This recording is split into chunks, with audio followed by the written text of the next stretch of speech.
Atradęs įdomių knygų jaunajam žiūrovui, nors kino centras tai nelabai remia vaikišką kiną, galbūt jis nerimtas, bet aš manau, kad čia, pamatę šiandien pristatymą autorių, gal nuomonė pasikeis.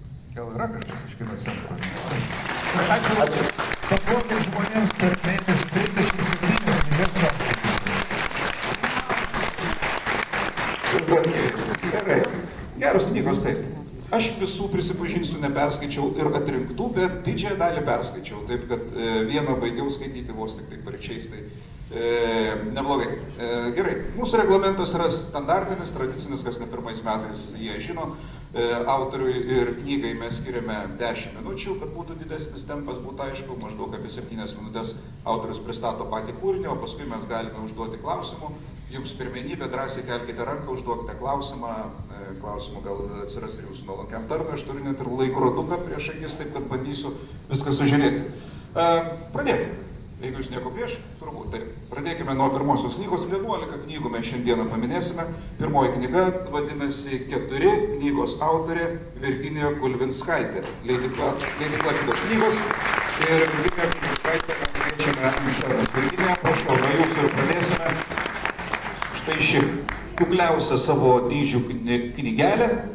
Pirmoji, sėskit patogiai, įsitaisykit, čia yra velnio aparatas su mygtukais, jeigu jūs jį naudosit. O kam? Teisingai, nebūtinai. Jūsų laikas. Taip, žodžiu... Tai koketiškai jūs tokie iškit, o kam? Kam jis reikalingas? Įjungti tą viršelį, taip? Prašau? Čia skaidrę reikėtų jungti? Skaidrėm, taip, jeigu jūs pasiruošusi, nes...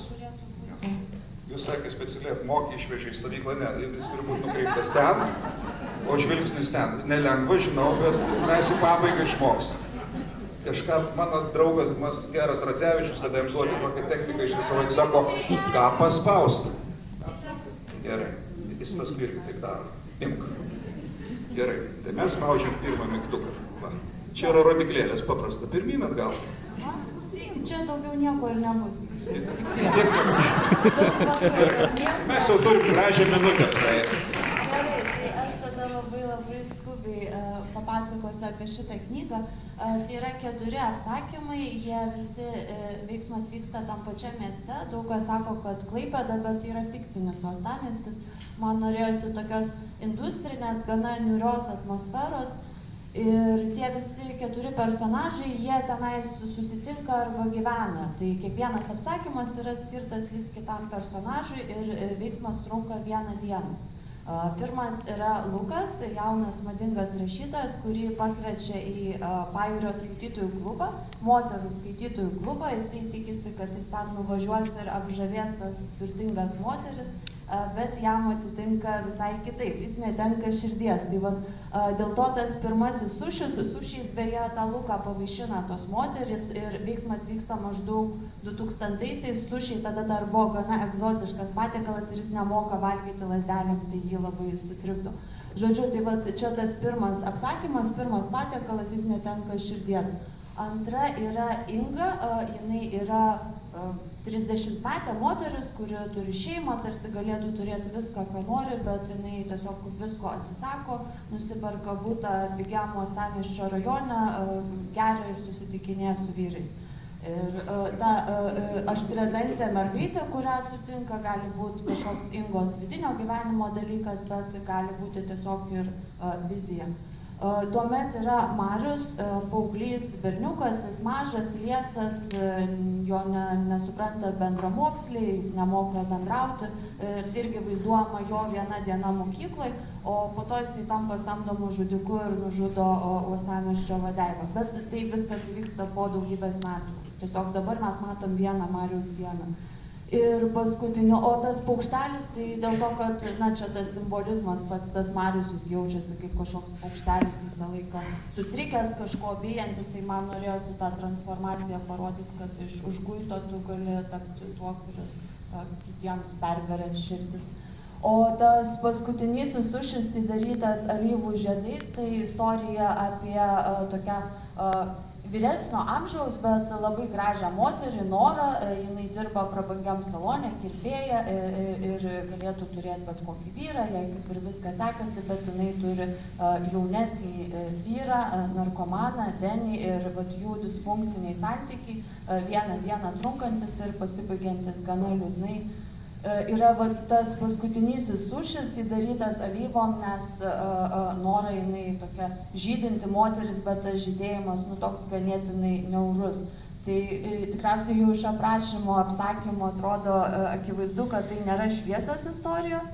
Man norėjosi pasakoti apie žmones, kurie tarsi ir nesupranta savęs, jie tarsi ir kenčia, bet vat, tą jų vidinį pasaulį ir vidinės dramas aš stengiausi pavaizduoti kaip galima labiau per materiją, kuri supa daiktai, kažkokios gamtos būsenos, įvairūs objektai. Gal dėl to šita knyga ir atsidūrė kinematografiškiausių knygų sąraše, nes man ta vizualika buvo svarbi.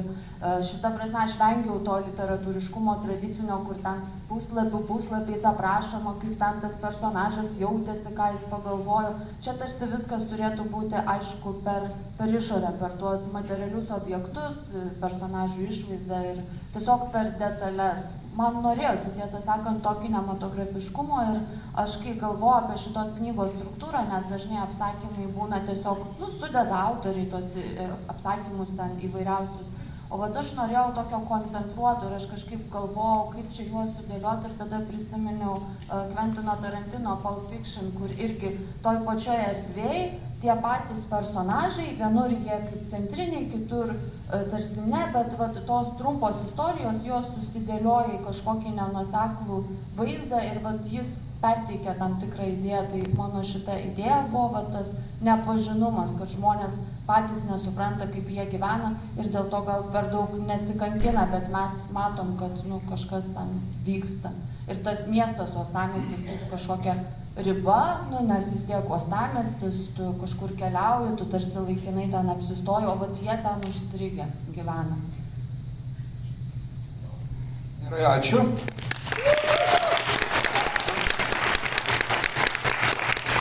Glaustas, aiškus pristatymas, prašau, gal yra klausimų salėje?